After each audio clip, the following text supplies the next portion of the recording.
or what kind of military campaign they may be conducting. We obviously have a lot in common, but it seems to me the bipartisan support for Israel seems to be cracking on the political left in this country. I still think our best policy is to not give any Democratic ally advice about when to have an election, who ought to run the government, or how to conduct a military campaign. Secondly, we also have in common concern about the best way to handle Iran, particularly given the fact that they are providing assistance to the terrorists in Gaza, the terrorists in Lebanon, the terrorists in Yemen, now shooting at us. This is a serious international situation. I hope also, as I think all of you know, that we can get assistance to Ukraine quickly. I'll just echo what the leader said. We had a really good discussion back and forth, a lot of opportunity to ask questions, and our members conveyed to the Israeli Prime Minister our strong support for their efforts to defeat once and for all and get rid of the influence of Hamas in that region of the world. Here at home, for the past 3 years, President Biden and his administration have been pursuing their costly and radical Green New Deal, which not only has lessened our energy security, but it has increased the costs for consumers across this country. In fact, since President Biden took office, energy costs have risen on average 35%. 35%. And of course, this week they're back at it. The President has announced his mandate for the American people to drive electric vehicles. Now, the average cost of an electric vehicle is $52,000. And Americans have seen their real income since Biden took office go down by 4.2%. So their incomes haven't kept up with the rate of inflation. We all know since he took office, inflation, the cumulative rate of inflation is 18.6%. And so he's asking the American consumer to buy electric vehicles, $52,000 per electric vehicle, at a time when their real income has gone down since he's been in office, all in pursuit of a Green New Deal fantasy. And so we have a number of our members who have filed legislation. Senators Ricketts, Sullivan, Crapel all have legislation out there that would roll back these onerous, costly, and unrealistic mandates that this president has put forward on the American people to force them into electric vehicles, something that is not realistic in many parts of the country, including where I'm from, where you drive long distances and have extreme temperatures. It's not realistic, it is unaffordable, and it is an ill-advised policy, and we will do everything we can to try and see that it gets stopped.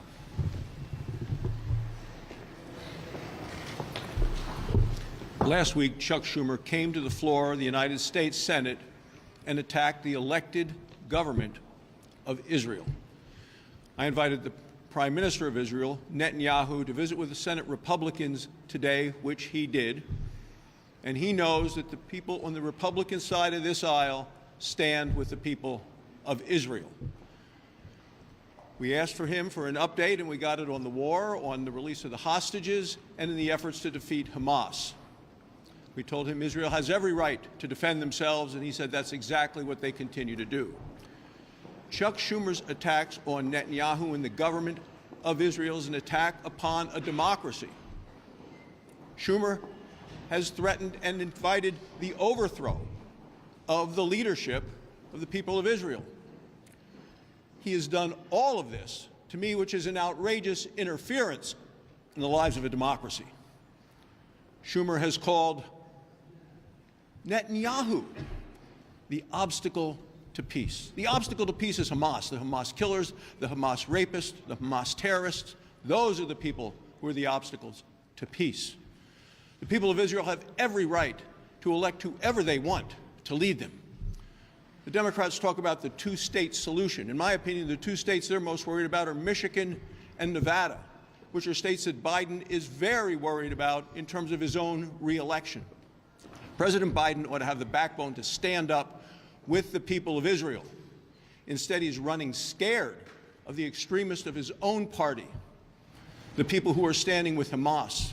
They're the extremists who are loud and who are angry and have chosen the wrong side. The Republicans continue to stand with the people of Israel.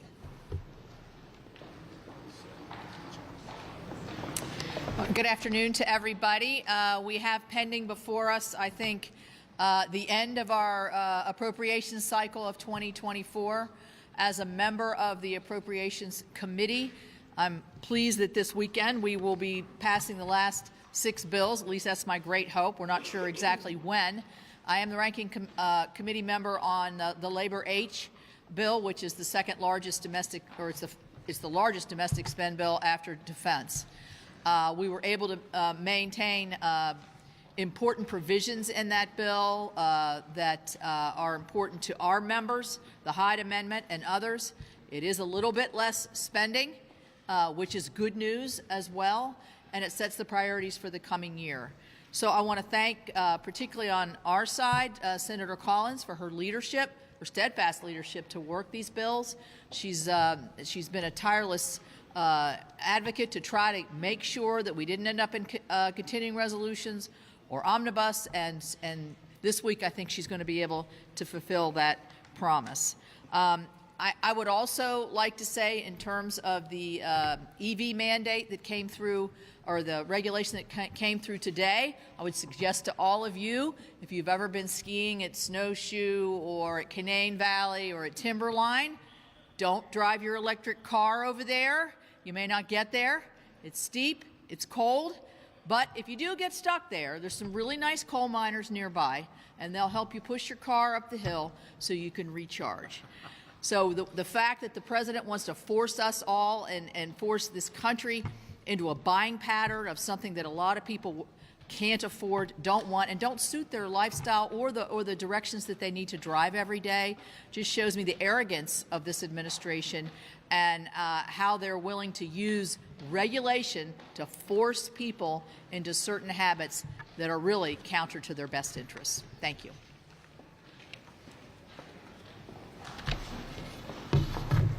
Thing I've observed over the last couple of weeks is that President Biden and his Democrat allies in Congress, they care more about installing EV charging stations at the border than stopping terrorists. You recall the Inflation Reduction Act, which every Senate Democrat supported, obviously did nothing to stop inflation, only actually accelerate it. It's being used to fund their border climate obsession. According to the GSA, this funding will support reducing emissions at the border, developing all-electric buildings at the border, achieving net zero emissions at the port of entry, installing solar panels and EV chargers at the border. I've got a different idea they might want to try out. How about trying to secure the border? Maybe finish building the wall. Because it's not if, but when there will be a terror attack on our soil. And this past weekend proved that. An illegal immigrant from Lebanon, March 9th, snuck over our border and admitted to being a member of Hezbollah for 7 years. This was the headline of the New York Post. When asked why he was here by Border Patrol agents, he replied, and I quote, "I'm going to go and try and make a bomb." He said his training was focused on killing people, and I quote, "that was not Muslim." This is chilling. And as we see a record number of illegal immigrants on the terror watch list coming across our border, this should be yet another wake-up call to President Biden and Senate Democrats. But instead, the president is going to spend $1 billion to make the border greener rather than more secure. This truly is a slap in the face to the American people who are rightfully concerned by the open southern border and the complete dereliction of duty when it comes to our national security. The former president has called the January 6th prisoners hostages, patriots, and promised to pardon them if he wins again. Is that appropriate? I'm going to avoid talking about the presidential election. It's going on pretty darn early, and I think a better pattern for me is to do my job here. Leader McConnell, Chad. I know we're waiting for the House of Representatives to move this minibus spending bill.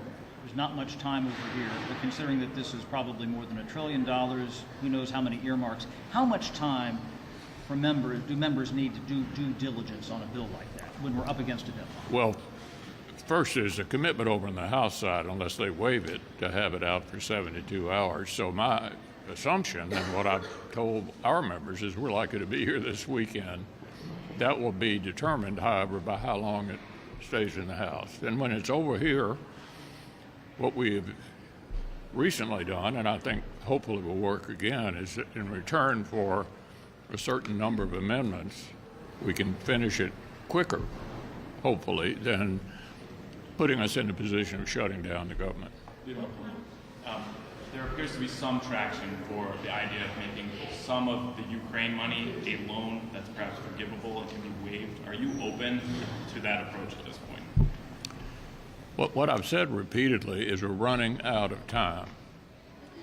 And the best way to get Ukraine the help they need is for the House to pass the Senate bill.